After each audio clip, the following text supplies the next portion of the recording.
আমি বর্তমানে হাঁসের ব্যবসায় জড়িত, তাই ব্যবসার খাতিরে বিভিন্ন জায়গায় যেতে হয়। আজকে আসলাম একটি খামারে হাঁস কেনার জন্য। তো হাঁসগুলো খামারে নাই, বিলের মধ্যে খাবার খাওয়ানোর জন্য ছেড়ে দেওয়া হয়েছিল, তাই বিলেই চলে আসছি হাঁসগুলো দেখার জন্য পরিপূর্ণ সাইজ হয়েছে কিনা খাওয়ার মতো। কারণ আমরা বাজারে নিয়ে বিক্রি করলে বেশিরভাগ মানুষ হাঁস খাওয়ার জন্যই নেয়। তো এই হাঁসটা দেখে শুনে তারপরে নিতে হয়।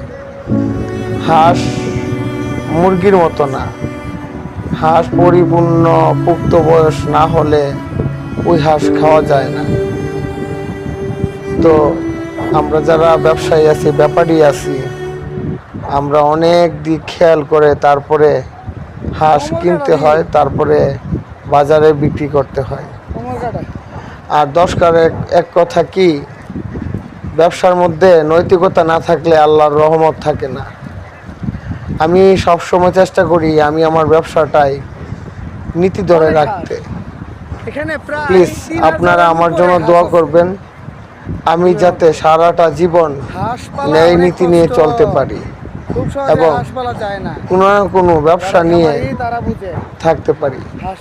কারণ আমার চাকরি ভালো লাগে না, ব্যবসা করতে আমার ভালো লাগে, যত কষ্টই হোক। তো ভালো থাকবেন সবাই, আল্লাহ হাফেজ।